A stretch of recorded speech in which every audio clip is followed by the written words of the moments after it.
وحی یا احکام و اوامر خداوندی کا نزول فرشتوں کے ذریعے ہوتا ہے۔ فرشتوں کا جبکہ وہ فرشتے وحی کو لے کر نازل ہوتے ہیں یا احکام خداوندی کو، یہ جو جنات ہیں ان میں سے کچھ اوپر جا کر تلقی کر لیتے ہیں، کچھ سان گن لے لیتے ہیں، فرشتوں کی آپس کی گفتگو سن لیتے ہیں، اس سے جو حقائق اور واقعات انہیں معلوم ہوتے ہیں وہ اس دنیا میں آ کر جو کاہن قسم کے لوگ ہیں، یہ عامل قسم کے لوگ، کاہن قسم کے لوگ، کہانت کا جو بازار دنیا میں چلتا رہا اور کاروبار ہوتا رہا، وہ اس اعتبار سے ہوتا تھا۔ اور آج دنیا میں جو اسپریچولزم کے نام سے ہو رہا ہے کہ یورپ کے اندر ایک بڑا فلسفہ ہے، بڑا فن ہے، وہ آپ کے والد کی روح کو بلوا لیں گے اور وہ والد کی روح آ کے کہے گی بھائی میں تمہارا والد ہوں، وہ یاد کرائے گی کہ میں دیکھو اس اعتبار سے پہچانو، میں اس واقعے کو ساری چیزیں وہ بیان کرے گا، اور لوگ سمجھتے ہیں کہ ہمارے والد کی یا والدہ کی یا دادا کی یا دادی کی روح ہم سے ہم کلام۔ یہی شیاطین ہیں در حقیقت کہ جو دھوکہ دے رہے ہیں اور گمراہ کر رہے ہیں انسانوں کو، اور یورپ کی اسپریچولزم کا بھی در حقیقت پورا میکینزم انہی جنات کے حوالے سے۔ فرشتے کبھی اس کاروبار میں ملوث نہیں ہو سکتے، وہ بہت مقدس ان کی ہستی ہے اور وہ اس طرح کے معاملات سے منزہ ہیں، اعلیٰ اور عرفہ ہیں، لیکن جنات کے اندر یہ سارا دھندا موجود ہے۔ یہ جو خبریں لینے کے لیے دور تک جاتے تھے اور سمائے دنیا تک ان کی رسائی ہے، یہ جو سب سے نیچے آسمان ہے اس تک، یہاں تک یہ پہنچ سکتے ہیں۔ اب اس کی حقیقت ابھی ہم پر منکشف نہیں، میں بھی نہیں جانتا کہ اس سے مراد کیا ہے سمائے دنیا۔ آیا ہم نظام شمسی جہاں ختم ہوتا ہے اسے سمائے دنیا کہیں؟ ہو سکتا ہے ایک توجیہ ہے کہ ایک دنیا کا یہ جو سولر سسٹم ہے اس کا ایک حد آ جائے گی سولر سسٹم کی، شاید وہ سمائے دنیا ہو۔ پھر یہ بے شمار سولر سسٹم جس ایک وہ جو سٹار میں نے کہا ایک ستارے کے گرد جو چکر لگا رہے، ہو سکتا ہے کہ اس کی جو وسعت ہے وہ دوسرا سما ہو، گیلیکسی جو ہے وہ تیسرا سما ہو، اس سے اوپر جو ہے کوئی اور وسعت، واللہ عالم، اس میں کوئی توجیہ میں اس وقت نہیں کر سکتا، صرف ایک امکان پیش نظر ہے کہ شاید یہ سولر سسٹم کی جو حدیں ہیں وہ ممکن ہے کہ وہ سمائے دنیا ہو اور وہاں تک ان جنات کی رسائی ہو جاتی ہو، اور وہاں سے یہ خبریں لاتے ہیں، اس میں جھوٹی سچی اپنی طرف سے ملاتے ہیں، کچھ نہ کچھ پیش گوئیاں جو ہے وہ صحیح ہو جاتی ہے، کاہن نے کہا یہ ہوگا اور وہ ہو جاتا ہے، اس سے ان کا دھندا چلتا ہے، کاروبار چلتا ہے، اسی سے وہ لوگوں کو گمراہ کرتے ہیں۔ لیکن یہ بات اہم ہے قرآن کو سمجھنے کے لیے، اس کا بہت اہم تھیم ہے۔ جب بھی کبھی اللہ کسی نبی یا رسول کو مبعوث فرماتا تھا کہہ رہا ہوں، ہے نہیں، اس لیے کہ سلسلہ بند ہو چکا اب۔ میں ہمیشہ اب محتاط ہوتا ہوں کہ اس میں ہے کا لفظ ہی استعمال نہ کیا جائے، اس لیے کہ وہ دروازہ بند ہو چکا۔ جب بھی اللہ کسی نبی یا رسول کو مبعوث فرماتا تھا اور فرشتے وہی لے کر نازل ہوتے تھے،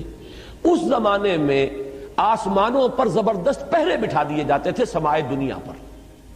کہ کوئی جنات اس کی سان گن نہ لے جائیں۔ اب آپ اس کا اندازہ کیجئے، اگر کہیں وہ لے اڑے وہاں سے اور آ کر اپنے کسی کاہن کو بتا دیں کہ اب محمد پر یہ وحی آنے والی ہے صلی اللہ علیہ وسلم، تو نتیجہ کیا نکلے گا؟ وہ پہلے سے بتائے گا کہ دیکھنا کل یہ بیان کریں گے محمد کی یہ وحی مجھ پر نازل ہوئی ہے، تو سارا کا سارا معاملہ چوپٹ ہو جائے گا۔ پھر یہ کہ حضور صلی اللہ علیہ وسلم یا اس نبی یا رسول کی جو حیثیت ہے وہ ختم ہو جاتی ہے۔ لہذا نزول وحی کے دور میں بہت سخت پہرے بٹھائے جاتے تھے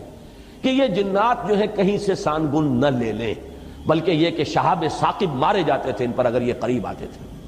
یہ ہے جو قرآن مجید میں بہت جگہوں پر یہ فنومینن جو ہے اس کا ذکر ہے، اور اس سورہ مبارکہ میں بھی اس کا ذکر جو ہے بڑی تفصیل کے ساتھ آئے گا۔ اس وقت جو ہے پہرے بٹھا دیے جاتے تھے، اور یہاں تک اس سورہ مبارکہ کے آخر میں تو آیا ہے کہ اللہ تعالیٰ جب بھی کسی رسول کو بھیجتا ہے تو اللہ تعالیٰ اس کے لیے پہرے بھیجتا ہے۔ یہ آخری آیت میں آپ کو سنا رہا ہوں، اس کی آخری آیات کے قریب ہے، إِلَّا مَنِ ارْتَضَىٰ مِن رَّسُولٍ فَإِنَّهُ يَسْلُكُ مِن بَيْنِ يَدَيْهِ وَمِن خَلْفِهِ رَصَدًا۔ جب بھی کبھی وہ نبوت کا پیغام یا رسالت کا پیغام یا وحی اللہ تعالیٰ بھیجتا ہے تو اس کے آگے اور اس کے پیچھے پہرا لگاتا ہے، پہرے دار بھیجتا ہے کہ اس کے اندر سے کوئی لے نہ اڑے یا اس میں کوئی اور چیز شامل نہ کروا دے، شیاطین جو ہیں، اور اس سے جو ہے اس وحی کی جو سینکٹیٹی ہے وہ مجروح ہو جائے۔ تو یہ بھی ذکر جو ہے اس سورہ مبارکہ میں موجود ہے۔ اب جیسا کہ میں نے عرض کیا تھا یہ باتیں تو ہوئی تمہیدی اور کافی طوالت ان کی آج ہو گئی ہے، لیکن یہ کہ اب ہم اس کا ترجمہ بھی کر لیتے ہیں، لیکن ترجمے سے پہلے میں عرض کر دوں قل اوحی الیہ، یہ سب سے پہلے لفظ قل پر غور کیجئے، حضور کو یہ وحی کیوں کی گئی؟ کیوں کہا گیا کہ اس واقعے سے آپ اپنے لوگوں کو خبردار کر دیں؟ یہ اس لیے کہ معلوم ہو جائے کہ جیسی سرکشی اے قریش تم کر رہے ہو، جن گمراہیوں میں تم مبتلا ہو، اسی قسم کے سرکش، اسی قسم کے گمراہی میں مبتلا جنات بھی تھے، لیکن دیکھو ان کے ایک گروہ نے اس کلام کو سنا ہے اور وہ ایمان لائے، انہوں نے تصدیق کی۔ تم اپنی بدبختی پر غور کرو ذرا کہ تم کہاں کھڑے ہو، تم سوچنے کے لیے تیار نہیں۔ میں جب آج سوچ رہا تھا اس پر، مجھے سورہ انعام کی آیت نمبر 89 کی طرف میرا ذہن منتقل ہوا۔ فَإِن يَكْفُرْ بِهَا هَؤُلَاءِ فَقَدْ وَكَّلْنَا بِهَا قَوْمًا لَيْسُوا بِهَا بِكَافِرِينَ، اگر یہ لوگ ناقدری کر رہے ہیں اس قرآن کی، اس وحی کی، یہ حکمت جو انہیں سنائی جا رہی ہے قرآن کے ذریعے سے، اگر یہ قریش جو ہیں ان کی ناقدری کر رہے ہیں تو اے نبی آپ پریشان نہ ہو، ہم نے اور قوموں کو تیار کیا ہوا ہے اس کام کے لیے کہ وہ اس کی ناقدری نہیں کریں گے، وہ اس کی قدر دانی کریں گے، اس کو حرز جان بنائیں گے، آگے بڑھ کر چومیں گے اس کو اور اس کو قبول کریں گے، لہذا گھبرائیے نہیں۔ ان یکفر بها هؤلاء فقد وکلنا بها قوما لیسوا بها بکافرین، ہم نے قومیں ایسی ہیں جو فوراً تصدیق کرے گی۔ اب ان میں اشارہ انصار مدینہ کی طرف بھی ہو سکتا ہے اور دوسری اقوام کی طرف بھی ہو سکتا ہے، پھر ان میں اشارہ ان کی طرف بھی ہے، تو یہ بھی ایک مثال ہے۔ قل کہہ دیجئے ان سے، اوحی الیہ، یہ اوحی الیہ سے اشارہ ہو رہا ہے اس بات کی طرف کہ یہ بات حضور کو خود معلوم نہیں ہوئی۔ یہ بات ذرا کھلے گی بعض حضرات کو، لیکن بات سمجھ لیجئے، جو قرآن سے ہمیں قرآن کو فالو کرنا ہے۔ اوحی ہے، مجھ پر وحی کی گئی۔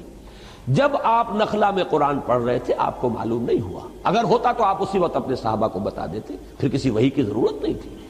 اس لیے اللہ تعالیٰ اپنے بندے کو، چاہے رسول ہو، چاہے نبی ہو، چاہے ولی ہو، کوئی بھی ہو، جتنا علم دیتا ہے بس وہی علم اس کا ہے، جو علم نہیں دیتا وہ علم اس کو حاصل نہیں ہو سکتا۔ کل کا کل عطائی علم ہے، ذاتی علم کسی کا نہیں ہے ذرہ بر، اور یہ وہ شے ہے جس کو بریلوی مکتب فکر کے بھی محققین مانتے ہیں۔ میں نے یہ حقیقت و اقسام شرک میں تفصیل سے بحث کی ہے۔ ان کے جو صاحب علم ہیں، ایک تو ہے عام واعظ، نعت گوئی کرتے کرتے وہ کہیں مؤذن تھے اور نعت گو ہوئے، اس کے بعد وہ خطیب بھی ہو گئے اور وہ بلکہ خطیبوں کے سردار ہو گئے۔ وہ جو بے پرکی ہانکتے ہیں، جیسے شیعہ ذاکر ہانکتے ہیں، ہر سال نئے ڈرامے جو ہیں تصنیف ہوتے ہیں کربلا کے واقعات کے، اور نئے ڈائیلاگز جو ہیں سنائے جاتے ہیں، ان کی بات چھوڑ دیجیے۔ جو ان میں اہل تحقیق ہیں ان سے میں نے جب رابطہ قائم کیا، مثلاً ایک ساہیوال جو اب کہلاتا ہے، منگومری تھا اس زمانے میں، وہاں کے ایک بہت بڑے عالم ہیں، بریلوی مکتب فکر کے زعماء میں سے ہیں، میں ان سے پاس گیا، میں نے کہا مسئلہ کیا علم غیب کا؟ اور صاف کہا، کتابیں نکال کے دکھائی، دیکھیے ہم 3 باتیں مانتے ہیں حضور کے علم کے بارے میں۔ حضور کا علم حادث ہے، قدیم نہیں ہے۔ حضور کا علم محدود ہے، لا محدود نہیں ہے۔ حضور کا علم عطائی ہے، ذاتی نہیں ہے۔ بات ختم ہونا، 3 باتیں مان لیجئے تو بات ختم ہو گئی۔ اب جھگڑا کائے کا ہے؟ باقی رہ گیا یہ کس کا علم تھا کس کا نہیں تھا، یہ ہم کون ہے فیصلہ کرنے والے؟ کیا چیز معلوم تھی کیا نہیں معلوم تھی، ہم نہیں ناپ سکتے حضور کے علم کو۔ البتہ یہاں پہ ایسے اشارے مل جاتے ہیں، اس سے بات سمجھ میں آتی ہے کہ یہ بات آپ کو از خود معلوم ہوئی ہوتی تو وحی کی ضرورت نہیں تھی، کہ آپ کے علم میں ہوتا کہ فرشتے موجود، یہ جنات آئے ہوئے ہیں اور یہ میری بات سن رہے ہیں، قرآن سن رہے ہیں، اور انہوں نے جا کر یہ بات کہی صراحت کے ساتھ۔ وہاں پر بھی یہی ہے سورہ احقاف میں کہ اللہ تعالیٰ فرما رہے ہیں ہم نے بھیج دیا تھا، ہماری مشیت کے تحت آئے تھے، از خود نہیں آئے تھے۔ اس صرفنا الیک نفرا من الجن، ہم نے رخ پھیر دیا کچھ جنوں کی ایک جماعت کا کہ وہ آپ کی طرف آئی اور قرآن اس نے سنا۔ یہاں بھی فرمایا قل اوحی الی، کہہ دیجئے مجھ پر وحی کی گئی ہے، انہ استمع نفر من الجن، کہ جنوں کی ایک جماعت نے توجہ سے سنا۔ استماع کو نوٹ کر لیجئے، سمع یسمع کے معنی ہے مجرد سننا، اور استماع یستمع باب افتعال بنے گا استماع، اس کے معنی پورے توجہ سے کان لگا کر دھیان سے سننا۔ فاستمعوا له وانصتوا، نفر کی جو کہ لفظ کا اطلاق ہوتا ہے عربی میں 3 سے 10 تک پر، اور روایات میں معلوم ہوتا ہے بعض میں کہ یہ 9 تھے، بعض میں 7 کا حصہ آتا ہے، واللہ عالم۔ فقالوا انا سمعنا قرانا عجبا، تو انہوں نے کہا کہ ہم نے سنا ایک قرآن، ایک پڑھی جانے والی شے۔ قرآن کے معنی پڑھی جانے والی شے، پر ہم نے سنی وہ عجبا۔ اب یہ عجب جو ہے یہ مصدر ہے، عجیب صفت مشبہ ہوتی ہے، عجیب، لیکن عجیب کے لفظ کو چھوڑا گیا عجبا، اور جب مصدر آتا ہے بطور صفت تو اس کے اندر بہت مبالغہ ہوتا، بہت عجیب۔ لیکن عجیب کی میں نے کئی مرتبہ وضاحت کی ہے کہ عجیب اردو میں ہم کہتے ہیں کسی شے کو جو ان یوزول ہو، غیر معمولی سی، عام حالت سے علیحدہ۔ عربی میں عجیب کے معنی ہے نہایت دل کو لبھانے والی، دل کو پسند آنے والی۔ جو آیا ہے قرآن مجید میں سورہ احزاب میں کہ حضور کو ایک موقع پر حکم دیا گیا کہ اب آپ مزید کوئی نکاح نہیں کرتے۔ وَلَوْ أَعْجَبَكَ حُسْنُهُنَّ، چاہے کسی خاتون کا حسن جو ہے آپ کو بہت ہی پسند آ جائے، دل کو لبھائے، لیکن اب نکاح کی آپ پر پابندی ہے، آئندہ آپ کوئی اور نکاح نہیں کریں۔ تو یہ عجب جو ہے در حقیقت یہ لفظ جو ہے عجیب، تو یہ کسی عجیب و غریب شے کو نہیں کہتے بلکہ دل کو لبھانے والی، بہت پسند آنے والی۔ ہم نے سنا ایک قرآن جو بڑا ہی دل کو لبھانے والا تھا، یہدی الی الرشد، رشد یہاں پر آیا ہے سبیل الرشاد کے معنی میں، جیسا کہ سورہ مومن کی آیت نمبر 39 میں وہ راستہ، رشد جو ہے بڑا جامع لفظ ہے۔ آپ 4 الفاظ بار بار دیکھیں گے قرآن میں، فوز، فائزون جس سے بنا، فلاح جس سے مفلحون بنا، سعید یعنی خوشبخت، اور یہ رشید جس سے بنا ہے رشد۔ رشد، فوز، فلاح، ویسے تو ہم الفاظ جب بولتے ہیں تو اس کو ہم اس طریقے سے جمع کر لیتے ہیں، ان میں سے ہر ایک کا اپنا ایک مفہوم ہے۔ تو اس میں رشد کا لفظ جو ہے اس میں بہت سی چیزیں جمع ہو جاتی ہیں، خوبی، نیکی، بھلائی، علم، سچائی، یہ تمام چیزیں جمع ہوں گی تو رشد۔ یہدی الی الرشد یعنی یہدی الی سبیل الرشاد، فآمنا بہ، تو ہم اس پر ایمان لے آئے، ولن نشرک بربنا احدا، یہ لام نون کے ساتھ جو نفی آتی ہے عربی زبان میں انتہائی تاکیدی، عزم مصمم ہے، اب ہم اپنے رب کے ساتھ کسی کو شریک نہیں کریں۔ اس میں اندازہ ہو رہا ہے کہ کس قدر انہیں پچھتاوا ہوا ہے کہ ہم کن حماقتوں میں مبتلا رہے ہیں، ہم کن گمراہیوں کے اندر جو ہے وہ ہم گرفتار رہے ہیں، کن وادیوں میں بھٹکتے رہے ہیں، ہم پر تو حقیقت منکشف ہو گئی۔ اللہ تعالیٰ یہی جذبہ ہمیں عطا فرمائے کہ ہم بھی کبھی اپنی سابقہ زندگی پر اس اعتبار سے پشیمان ہو، جتنی پشیمانی ہوگی اتنے ہی درجے میں عزم ہوگا اصلاح کا اور ارادہ بنے گا اپنے آپ کو بدلنے کا۔ تو یہ در حقیقت ان کی اس پشیمانی کا جو ہے ایک پیمانہ ہے، فَلَن نُشْرِكَ بِرَبِّنَا أَحَدًا وَأَنَّهُ تَعَالَى جَدُّ رَبِّنَا مَا اتَّخَذَ صَاحِبَةً وَلَا وَلَدًا، اور ہمارے رب کی شان تو بہت بلند ہے۔ یہ جد کا لفظ ہماری ثنا میں آتا ہے، سبحانک اللہم وبحمدک، تعالی جدو کا، تیری شان بہت بلند ہے۔ انہو تعالی، یہی لفظ ہے وہاں پر ثنا میں، ہمارے رب کی شان بہت بلند ہے، اس سے بہت اعلیٰ عرفہ منزہ ہے کہ وہ کسی کو جورو بنائے یا بیٹا بنائے۔ یہ بات سمجھ لیجئے، یہ چیز اللہ کے شایان شان نہیں ہے۔ کیوں نہیں ہے؟ اس لیے کہ یہ شرک کی بدترین صورت ہے۔ اقسام شرک میں اس کو تفصیل سے بیان کرتا ہوں، میرے کیسٹس بہت پھیلے بھی ہیں، عام جو ہے، اور بہت پسند کیے گئے الحمدللہ۔ اس لیے کہ بدترین شرک شرک فی الذات بنتا ہے، باقی شرک فی الصفات ہے، شرک فی الحقوق ہے، شرک فی العبادت ہے، یہ شرک فی الذات ہے، سب سے زیادہ مکروہ شرک، اللہ کا سب سے زیادہ غضب اس پر بھڑکتا ہے۔ جیسے کہ سورہ کہف کی آیات، وَيُنذِرَ الَّذِينَ قَالُوا اتَّخَذَ اللَّهُ وَلَدًا مَا لَهُم بِهِ مِنْ عِلْمٍ وَلَا لِآبَائِهِمْ كَبُرَتْ كَلِمَةً تَخْرُجُ مِنْ أَفْوَاهِهِمْ إِنْ يَقُولُونَ إِلَّا كَذِبًا فَلَعَلَّكَ بَاخِعٌ نَفْسَكَ عَلَىٰ آثَارِهِمْ إِن لَّمْ يُؤْمِنُوا بِهَٰذَا الْحَدِيثِ أَسَفًا۔ اس سے بھی کہیں زیادہ پرجلال انداز جو ہے وہ سورہ مریم میں ہے، وَقَالُوا اتَّخَذَ اللَّهُ وَلَدًا، وَقَالُوا اتَّخَذَ الرَّحْمَٰنُ وَلَدًا لَقَدْ جِئْتُمْ شَيْئًا إِدًّا تَكَادُ السَّمَاوَاتُ يَتَفَطَّرْنَ مِنْ فَوْقِهِنَّ يتفطرن منه وتنشق الارض وتخر الجبال هدا ان دعوا للرحمن ولدا وما ينبغي للرحمن ان يتخذ ولدا۔ پہاڑ گر پڑنے کو ہے، زمین شک ہونے کو ہے، آسمان پھٹ پڑنے کو ہے، اس گستاخی پر کہ انہوں نے اللہ کے لیے کہا ہے کہ بیٹا اس نے بنایا، اور اللہ کے شایان شان ہی نہیں کہ بیٹا بنائے۔ آخر کیا وجہ ہے؟ تجزیہ کیجئے۔ بیوی در حقیقت کسی کے نوع سے ہوتی ہے، لہذا بالکل برابر ہے۔ انسانوں میں نوع ایک ہے، مرد اور عورت نوع تو ایک ہے، جن سے دو ہے، لیکن باقی تو ہر اعتبار سے بعضکم من بعض، نوع تو ایک ہی ہے، جس کو آپ کہتے ہیں بایولوجی میں سپیشیز۔ سپیشیز تو ایک ہے، سیکسز دو ہے نا۔ تو ایک نوع ہوا گویا کہ اگر کوئی جورو ہے کسی کی تو اسی کی نوع سے ہے، اور بیٹا ظاہر بات ہے کہ وہ تو در حقیقت وہ بھی اسی کی نوع میں سے ہے۔ بیٹا جو بھی ہوگا آخر گھوڑے کے ہاں جو پیدا ہوگا گھوڑا ہے، گدھے کے ہاں جو پیدا ہوگا گدھا ہے، انسان کے ہاں جو پیدا ہوگا انسان ہے، تو اللہ کے ہاں جو پیدا ہوگا وہ اللہ ہے۔ یہ ہے در حقیقت شرک کی وہ بدترین صورت کہ ہر اعتبار سے اللہ کے ساتھ بالکل مساوی کر دینا والا معاملہ جو اس شرک میں آتا ہے کہ اس کے لیے کسی کو جورو یا اس کے لیے کسی کو بیٹا قرار دیا جائے، اولاد قرار دیا جائے، وہ تو بالکل نوع ہی ایک ہو گئی، ایک درجہ، ایک سید زیادہ سید ہے، مغل زیادہ مغل ہے،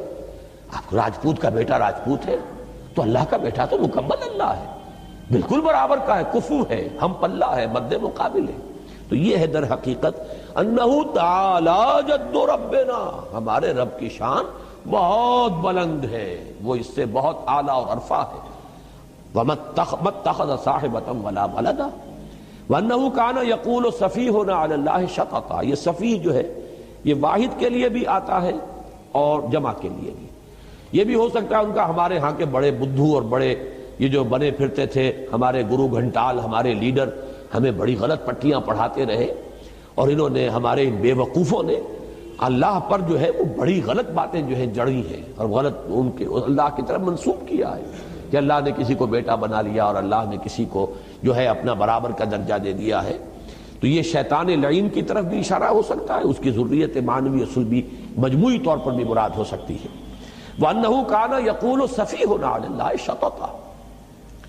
وَأَنَّا ظَنَنَّا لَن تَقُولَ الْإِنسُ وَالْجِنُّ عَلَى اللَّهِ، یہ ہے وہ سادہ لوحی، بہت اہم ہے یہ آیت۔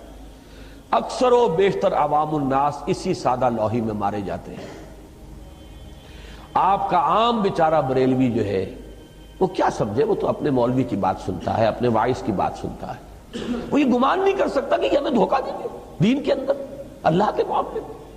اسی طریقے سے کوئی شیعہ ہے، اسی طرح قادیانی ہے، قادیانیوں کا ہر شخص تو ان میں سے ریسرچ نہیں کرتا، ہر شخص قرآن مجید کی جو ہے تحقیق نہیں کرے گا کہ ختم نبوت کے کیا معنی ہے کیا نہیں ہے۔ اب جو بھی ان کے ہاں ان کے وہ بٹگر ہیں، ان کے گرو گھنٹال ہیں جو پڑھاتے ہیں، وہ اپنے اسی خیال کے اندر کہ آخر یہ کس چیز پر ہمیں دھوکہ دیں گے، کیوں دھوکہ دیں گے۔ تو عوام الناس دھوکہ کھاتے ہیں اپنے رہنماؤں سے، اور اسی وجہ سے کھاتے ہیں کہ وہ یہ گمان نہیں کر سکتے کہ ہمیں دھوکہ دیں گے، کس لیے دھوکہ دیں گے، اللہ کے اوپر کوئی غلط بات جڑیں گے۔ وَأَنَّا ظَنَنَّا أَن لَن تَقُولَ الْإِنسُ وَالْجِنُّ عَلَى اللَّهِ كَذِبًا، ہم نے یہ گمان کیا، ہم اس خوش فہمی میں رہے، ہم یہی سمجھتے رہے کہ جن اور انس ایک دوسرے کے بارے میں جھوٹ بول دیں، اللہ کے بارے میں جھوٹ بولیں گے۔ وہ جس کو کہتے ہیں فارسی میں کہ بازی بازی بارش بابا ہم بازی، یہ تم کھیل کر رہے ہو، استہزاء کر رہے ہو کہ اپنے باپ اور دادا کی داڑھیوں کے ساتھ بھی کھیل کرو گے، بارش بابا ہم بازی۔ تو یہ جھوٹ جو ہے تراشنا اور جھوٹ جڑ دینا، چاہیے اللہ پر جھوٹ جڑیں گے۔ ہم نے یہ سمجھا کہ انسان ایسی حرکت تو نہیں کریں گے، یہ جنات ایسی حماقتیں تو نہیں کریں گے۔ وَأَنَّهُ كَانَ رِجَالٌ مِّنَ الْإِنسِ يَعُوذُونَ بِرِجَالٍ مِّنَ الْجِنِّ فَزَادُوهُمْ رَهَقًا، اور یہ کہ بہت سے مرد جو تھے یا انسانوں میں سے بہت سے لوگ وہ پناہ طلب کرتے تھے جنوں میں سے لوگوں کی، اس سے ان کی سرکشی میں اور اضافہ ہو گیا۔ اب یہاں امکان ہے کہ یہ زادوہم رہقا، زادو کے اندر ایک ضمیر ہے فاعلی، انہوں نے اضافہ کر دیا، ہم ضمیر مفعولی ہے ان کے لیے یا ان میں، لیکن یہ کہ اضافہ کرنے والا کون ہے، کن میں اضافہ ہوا ہے، اس میں دونوں رائے ہو سکتی ہیں۔ یعنی جنوں نے ان انسانوں کو اور گمراہ کیا، پھر اور غلط راستے پر ڈالا۔ اچھا تم اشرف المخلوقات ہو کر اور تم ہماری پناہ طلب کر رہے ہو تو ہم تمہیں ایسی ایسی وادیوں میں لے جا کے بھٹکائیں گے کہ تم جہنم کا ایندھن ہی بن کر رہو۔ اور ایک یہ بھی ہو سکتا ہے کہ انسانوں کے اس طرز عمل نے ان شیاطین جن کے اندر جو نشہ ہے اور چڑھا دیا، یہ ہماری پناہ طلب کر رہے ہیں تو گویا کہ ان میں سرکشی، اپنا غرور، تکبر، تمرد، شیطنت، سرکشی جو ہے وہ اور بڑھ گئی۔ تو یہ دو طرفہ ہے، زادوہم رہقا، یہ گویا کہ جس کو انگریزی میں کہتے ہیں وشس سرکل، کہ یہ ایک دوسرے کی گمراہی کے اندر اضافہ کر رہے ہیں، اور یہ دونوں کیا چونکہ اس میں یہ احتمال موجود ہے تو یہ بہت ہی ذو معنیین کہیے، اور دونوں معنی جو ہے اس کے اپنی جگہ پر صحیح ہے اور درست ہے۔ وَأَنَّهُمْ ظَنُّوا كَمَا ظَنَنْتُمْ أَن لَّن يَبْعَثَ اللَّهُ أَحَدًا، اور یہ کہ انہوں نے بھی یہی گمان کیا تھا، انسانوں نے بھی، جیسے کہ تم لوگ گمان کیے بیٹھے ہو کہ اللہ کسی کو نہیں اٹھائے گا، ہرگز نہیں اٹھائے گا کسی کو۔ ہمارے جدید مفسرین میں سے اکثر نے مراد لیا ہے کہ یہ بعث بعد الموت کا تذکرہ ہے، کہ جیسے تم سمجھتے ہو کہ بس مرنے کے بعد کوئی زندگی نہیں، کوئی اٹھایا نہیں جانا ہے، کوئی حساب کتاب نہیں ہے، ویسے ہی انسان بھی اس حماقت میں مبتلا تھے۔ لیکن یہ کتاب نازل ہوئی ہے، اللہ نے اپنے ایک بندے کے اوپر ہدایت اتار دی ہے، اور اب یہ حقیقت منکشف ہو گئی ہے کہ ہمیں تو اٹھایا جائے گا، حساب کتاب ہوگا، جواب طلبی ہوگی، جزا و سزا ہوگی۔ دوسری رائے یہ ہے کہ اللہ یبعث اللہ احد سے مراد ہے بعثت رسول، کہ وہ بھی اس گمان میں تھے جیسے کہ تم اس گمان میں ہو کہ اب کوئی اور رسول آنے والا نہیں ہے۔ میرے نزدیک یہ دوسرا مضمون ہے یہاں پر، اور یہ اللہ کا شکر ہے کہ مولانا شبیر احمد عثمانی رحمۃ اللہ علیہ نے اس کو زیادہ اہمیت دی ہے۔ تو میں اپنی رائے کے ساتھ جہاں بھی کہیں کسی ایسی شخصیت کی رائے جو ہے اس کو پا لیتا ہوں تو پھر اطمینان ہو جاتا ہے کہ متفق گردید رائے بو علی بارائے من، تو ایک اطمینان اور اعتماد ہوتا ہے۔ میرے نزدیک یہاں پر مراد بعث بعد الموت نہیں ہے بلکہ رسولوں کا اٹھایا جانا۔ اس کی وجہ کیا ہے اس کو سمجھ لیجیے اچھی طرح۔ در حقیقت تار نبوت و رسالت، تار کا لفظ استعمال کر رہا ہوں، یہ تو ایک ایسی ہے ثم ارسلنا رسلنا تترا، یہ تترا کا لفظ ہے جس سے لفظ متواتر بنا ہے۔ پھر ہم نے پے بپے اپنے رسول بھیجے، تو رسولوں کا تار ٹوٹا ہی نہیں۔ البتہ حضرت مسیح اور حضور کے مابین 600 برس کا فصل ہے، اس کو فترت اولا کہتے ہیں۔ یہ پہلی مرتبہ یہ اتنا بڑا وقفہ آیا ہے نبوت اور رسالت کے سلسلے میں حضرت مسیح علیہ السلام اور حضور کے مابین کے وقفے کو۔ اسی لیے قرآن مجید کی ایک آیت میں، یہ سورہ مائدہ کی آیت ہے 19ویں، وہاں پہ الفاظ ہیں یا اہل الکتاب قد جاءکم رسولنا یبین لکم علی فترۃ من الرسل ان تقولوا ما جاءنا بشیر ولا نذیر فقد جاءکم بشیر ونذیر واللہ علی کل شیء قدیر۔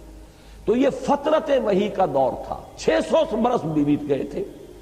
تو ایک گمان کرنے کی گنجائش تھی کہ شاید سلسلہ ختم ہو چکا، اب شاید کوئی کتاب آنے والی نہیں، اب شاید کوئی رسول آنے والے نہیں۔ اور جن لوگوں نے حضرت مسیح تک بھی جن کی رسائی نہ ہوئی ہو اور صرف حضرت موسیٰ ہی کو جانتے ہو، وہ تو سمجھیے کہ پھر بہت طویل عرصہ بیت چکا۔ اس اعتبار سے گمان پیدا ہوا کہ شاید بس نبوت اور رسالت کا سلسلہ منقطع ہو چکا ہے، اب اللہ کسی کو نہیں اٹھائے گا۔ میرے نزدیک یہ اس آیت کا مفہوم جو ہے یہ زیادہ قرین قیاس ہے، اور مولانا شبیر احمد عثمانی رحمۃ اللہ علیہ نے اسی کو ترجیح دی ہے۔ اکثر دوسرے جو مفسرین ہیں اس دور کے مترجمین، انہوں نے وہ پہلی بات کہی ہے، کیونکہ وہ بات بھی جڑتی ہے کہ توحید کے ساتھ ہی معاد کا معاملہ آتا ہے، تو توحید کی بات تو پہلے آ گئی، لن نشرک بربنا احدا، اب یہ گویا کہ معاد کا ذکر ہے، تو وہ بھی ممکن ہے، لیکن زیادہ میرا جو رجحان ہے وہ اس بات کی طرف ہے کہ یہ بعثت رسول کے بارے میں ہے۔ وَأَنَّهُمْ ظَنُّوا كَمَا ظَنَنْتُمْ أَن لَّن يَبْعَثَ اللَّهُ أَحَدًا وَأَنَّا لَمَسْنَا السَّمَاءَ۔ اب یہ بات میں پہلے آپ کو بتا چکا ہوں، ہم نے آسمانوں کو ٹٹولا تھا، لمس کہتے ہیں چھونے کو، جیسے کوئی اندھا جو ہے وہ چھو کر دیکھتا ہے کسی چیز کو، تو اسی طریقے سے یہ آسمانوں کو چھو کر اور کچھ ٹوہ لگانے کے لیے جب جاتے تھے، اَنَّا لَمَسْنَا السَّمَاءَ فَوَجَدْنَاهَا مُلِئَتْ حَرَسًا شَدِيدًا وَشُهُبًا، اور ہم نے آسمان کو ٹٹولا۔ یہ نوٹ کیجئے، اسی لیے میرا گمان یہ ہے کہ یہ سماعت دنیا مراد ہے یہاں پہ جمع کا صیغہ نہیں آیا، آخری یا سب سے نچلا آسمان، ہماری طرف سے پہلا آسمان، اوپر سے سب سے نچلا آسمان۔ ہم نے آسمان کو انا لمسنا السماء فوجدناها ملئت حرسا شدیدا وشوبا، ہم نے پایا اسے وہ تو بھر دیا گیا ہے بڑے شدید پہرے سے، حارس کہتے ہیں پہرے دار کو، حرس پہرا، اور شہبہ، اور شہاب ثاقب جو ہے گھات میں لگے کھڑے ہوئے وہاں پہ، وہ میں نے لفظ استعمال کیا تھا، میزائل جو ہے وہ بالکل پوزیشن میں اگر ٹریگر دبے گا اور سیدھا آئے گا تم پر یہ، تو چونکہ وہ در حقیقت شہاب ثاقب جو یہ بار بار قرآن مجید میں یہ مضمون آیا ہے۔